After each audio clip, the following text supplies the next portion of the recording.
বিশ্ব শিক্ষক দিবসে আলোচনা সভায় আজকে আমাদের মাঝে উপস্থিত আছেন অত্র বিদ্যালয়ের সহকারী প্রধান শিক্ষক জনাব মোহাম্মদ বাদশা সিকদার স্যার।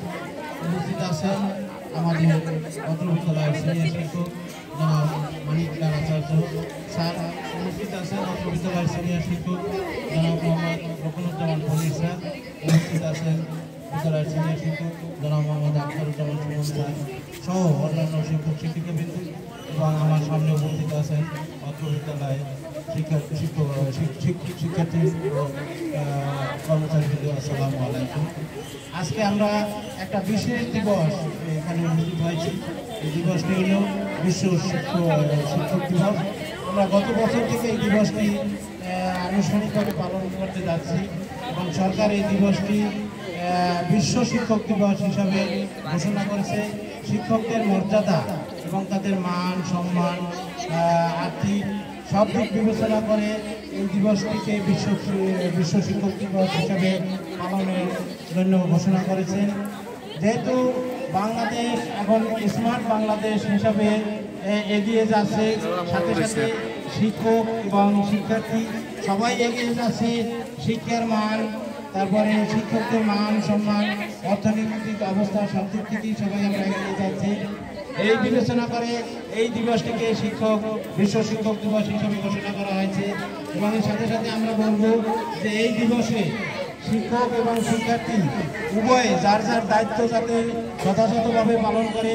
শিক্ষক এদের অনেক দায়িত্ব আছে, তারাও তাদের দায়িত্ব পালন করবে এবং শিক্ষার্থী তারাও যেন তাদের শিক্ষকের প্রতি যে দায়িত্ব আছে সে দায়িত্ব পালন করে।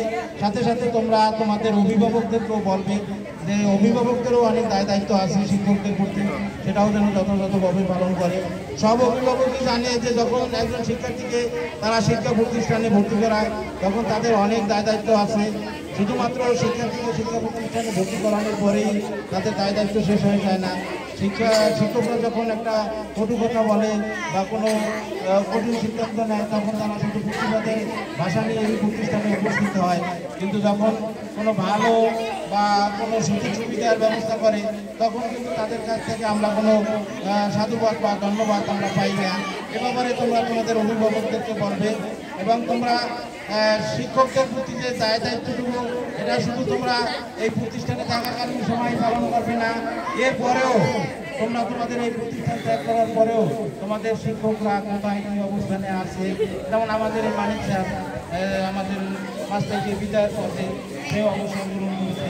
তোমরা সবাই দেখেছো যে আমাদের সামনে আমাদের এক টিচার ছিল, তোমরা অনেকেই হয়তো পাচ্ছেন না, আতাউর রহমান স্যার দীর্ঘ প্রায় 40 বছর এই বিদ্যালয়ে শিক্ষকতা করে গেছেন এবং তার ছাত্রছাত্রী অত্র এলাকায় তোমাদের বাবা মা এমনকি দাদাও তার ছাত্রছাত্রী দাদা দাদি তার প্রতি তো অনেকেরই দায়িত্ব আছে। তোমরা চেনো না কিন্তু তোমাদের বাবা মা দাদা দাদি অনেকেই তাকে ছিলেন, সবাই আমরা তাকে সম্মান করি, তোমরাও করবা। এইভাবে পর্যায়ক্রমে আমরাও চলে যাব, তোমরাও এইভাবে এই পেশায় হয়তো বা আসবা বা তোমাদের পরবর্তী প্রজন্ম আসবে, সবাই প্রতি সবার দায়িত্ব থাকবে। আশা করি এই দায়িত্বটুকু আমরা সবার প্রতি পালন করব আর সবাই দায়িত্ব যাতে আমরা ভবিষ্যতে এভাবে পালন করি এবং সরকার ঘোষিত স্মার্ট বাংলাদেশের দিকে আমরা যাতে এগিয়ে যেতে পারি। আসলে আজকে দিবসটা মূলত শিক্ষার্থী, অভিভাবক এবং সরকার শিক্ষকদেরকে উপহার দেবে, কিন্তু ঘটনাচক্রে আমরা শিক্ষকরা এই দিবসের আয়োজন করছি। ব্যাপারটা একটু কেমন জানি লাগতেছে। শিক্ষক দিবসে শিক্ষকদেরকে সম্মানিত করার কথা, কিন্তু ব্যাপারটা ওভাবে হচ্ছে না।